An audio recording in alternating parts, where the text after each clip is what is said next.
Living in the Apple ecosystem, is life truly easier? If you watched any tech reviews in the last few years, you've probably heard the term tech ecosystem mentioned. The term ecosystem is relatively new in consumer technology, though ecosystems have been around for a long time. In this video, we'll define tech ecosystems, discuss their benefits and drawbacks, and show you how to use them to your advantage. Watch it until the end and subscribe to Tech Studios for more. An ecosystem in technology is a collection of interconnected devices and services. Like a real ecosystem, the relationship between these devices make them stronger than they are on their own, making it a powerful strategy for tech companies. Apple's ecosystem includes every service and device they currently offer and many of their devices' features. Whether you own an iPhone, iPad, iMac, MacBook, Apple Watch, AirPods, Apple TV, or HomePod, your Apple device are designed to work well together. Why is it so hard to leave the Apple ecosystem? If you get on board, you'll find it difficult to get off. The more Apple products you purchase, the more deeply you are integrated into the ecosystem. Not to mention that the Apple ecosystem is so simple to use that anyone, from preschoolers to grannies, can learn to get what they want and enjoy it. iMessage. iMessage, Apple's native messaging service, is one of the most popular features of the Apple ecosystem. When you send text messages to other Apple users, the text bubbles turn blue instead of the default green. Because messages sent between Apple devices are routed through Apple's servers rather than your cellular network, this is the case. iMessage functions more like an instant messenger than a traditional SMS client, making it far more feature-rich than the messengers on other smartphones. Apple Handoff. Apple Handoff. Handoff is beneficial for users who have multiple Apple devices. It allows you to open the same app on another device simultaneously. So if you're reading a book on your iPhone, you can open Apple Books on your iPad and continue reading on the same page. Handoff allows for seamless device switching. You can easily move content between devices, allowing you to choose between different screen sizes and modes of interactivity on the fly. AirDrop. Although it is less well known than some of the other features in the ecosystem, AirDrop should be noticed. It allows you to share files, videos, images, and links with other Apple devices via Bluetooth. This allows for faster file sharing than messaging or emailing and the ability to deny content if you aren't interested in what someone is trying to share with you. From the standpoint of hardware integration, Apple's ecosystem offering currently outperforms the competition because they control not only the software that runs the hardware, but the hardware itself. In addition, Apple now has the same hardware platform on all of their devices, from tiny little AirPods that fit in your ears to desktops like your iMac, thanks to the introduction of the M1 chips. Because every device has the same hardware architecture, Apple, unlike other companies, can tailor the experience. Apple began including the U1 chip in the iPhone 11. The U1 chip is Apple's implementation of ultra-wideband technology, which uses a low-power spectrum with high bandwidth. It has a chip that recognizes other chips and can transfer large amounts of data over short distances.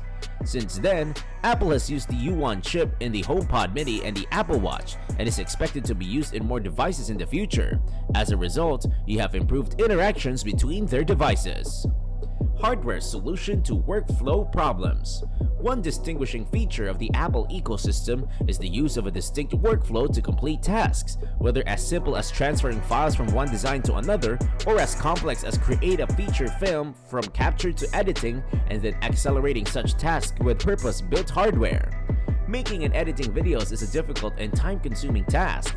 First, there's the issue of capturing footage, or several, transferring it to a computer for editing, and finally exporting it for consumption. The sheer amount of data storage and processing required makes such a task difficult. On the iPhone 13 Pro, you can now capture footage in ProRes at a rate of 1 GB per second for 4K 60 frames per second video.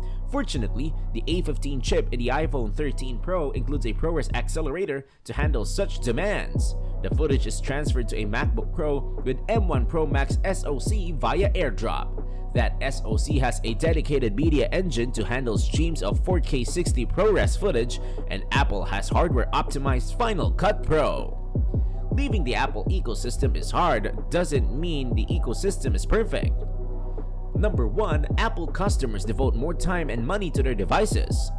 Apple users spend 35% more time on their phones than Android users, a significant amount of time. One of the main draws is the ecosystem, as Apple users are likelier to have multiple devices competing for their attention. This is partly due to the fact that Apple's devices are priced at the higher end of the market, whereas Android devices are available at any price point. However, the allure of the Apple ecosystem drives people to buy more Apple products, whereas the Android ecosystem could be more appealing. Number 2, it's difficult to switch to a different ecosystem.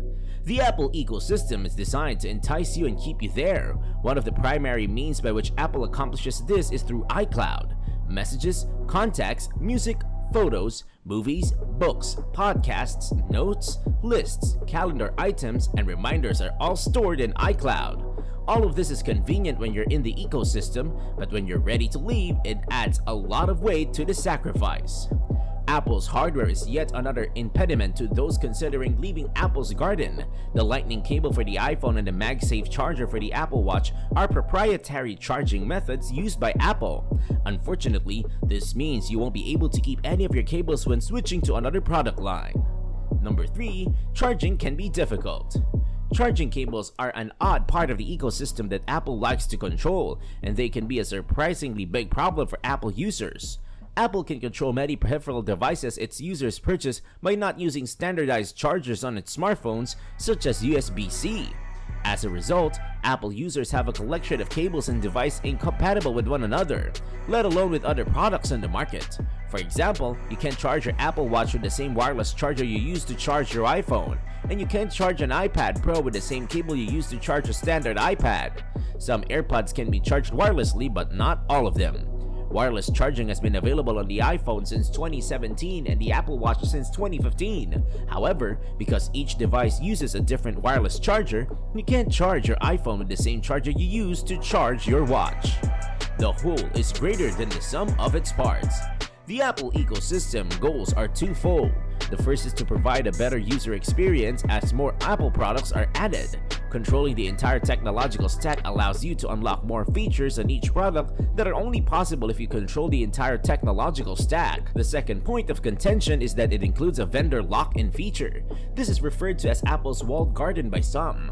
Others refer to it as anti-competitive behavior. While it is true that Apple does not force you to use features they did not actively market or advertise, it is extremely difficult for consumers to leave the Apple walled garden at this time. While some companies provide a subset of their services in cross-platform integrations such as Zoom for meetings, Telegram for messaging, and Gmail for email, no one builds the entire stack like Apple. So, let us know your views in the comments below.